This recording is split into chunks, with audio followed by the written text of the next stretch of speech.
బహుగా ఫలించినచో మహిమ కలుగును తండ్రికి.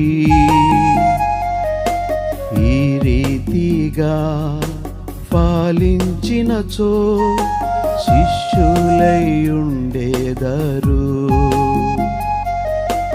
ఈ రీతిగా ఫలించినచో శిష్యులై ఉండేదరు.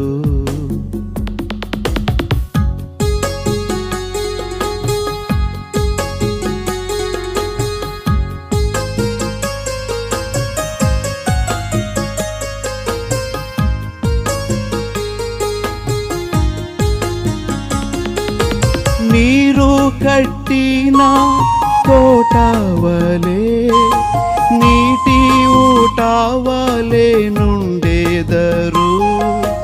నీరు కట్టిన తోటవలే నీటి ఊటవలే నుండేదరు. క్షమములో తృప్తినిచ్చి క్షేమముగా మిమ్ము నడిపించును.